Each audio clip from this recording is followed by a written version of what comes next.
The sunrise painted my farm gold, peaceful, quiet, and completely mine for once. That calm shattered when strange cars lined my gravel road like a festival. White chairs appeared overnight, arranged neatly across my grazing field.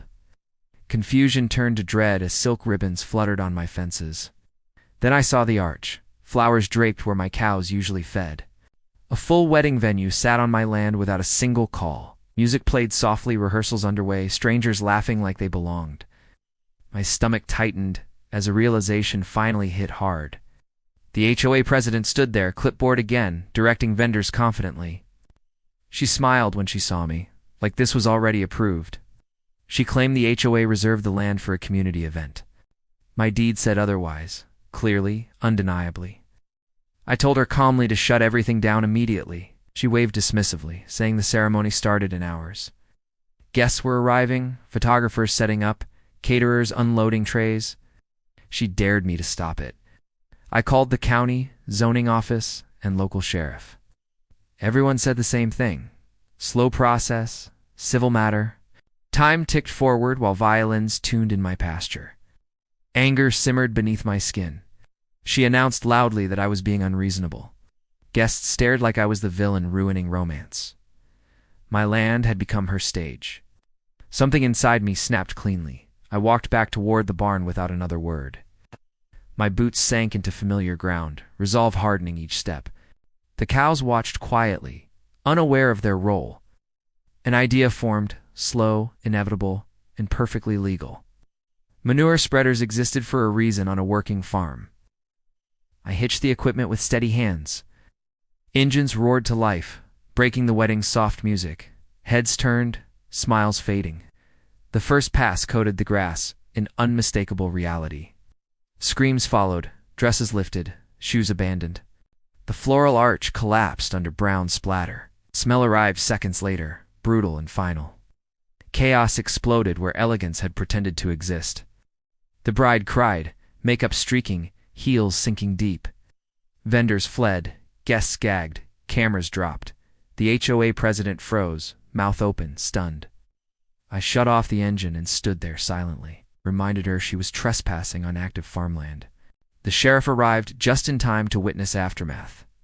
Silence followed explanation. Deeds were checked, permissions questioned, authority examined closely.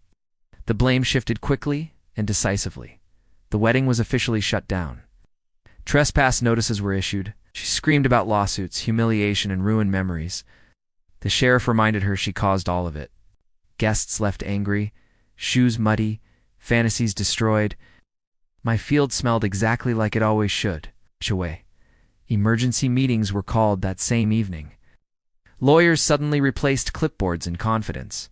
Fines and liability piled up rapidly.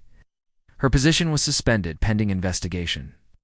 Neighbors quietly thanked me for standing up. Others admitted she'd bullied them for years. The illusion of control finally cracked. Power drained fast once challenged. I reseeded the field days later, restoring normalcy. Cows returned, unbothered, reclaiming their space. Life resumed its honest rhythm. Peace settled back in. Legal letters arrived, all addressed correctly this time. The HOA paid for cleanup, reseeding, and damages. Public apologies followed, stiff and rehearsed. I accepted none of them. The story spread, exaggerated, simplified, retold endlessly. Some called it revenge. Others called it justice. I called it boundaries finally enforced. No one scheduled events on my land again. The former HOA president moved shortly after.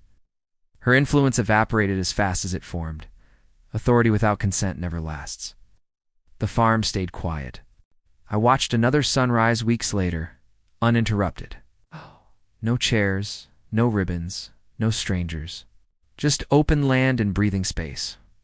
Ownership felt real again. Respect returned where fear once lived. Silence felt earned, not stolen. The cows grazed peacefully. So did I. What she called sabotage was simply reality. Farms aren't venues unless invited. Rules apply even to those who write them, especially them. The land remembered nothing of the wedding. Grass grew back stronger. Boundaries held firm. Lessons lingered. My farm remained mine, unchanged where it mattered. Power lost its shine when challenged directly. Peace smelled a lot better afterward.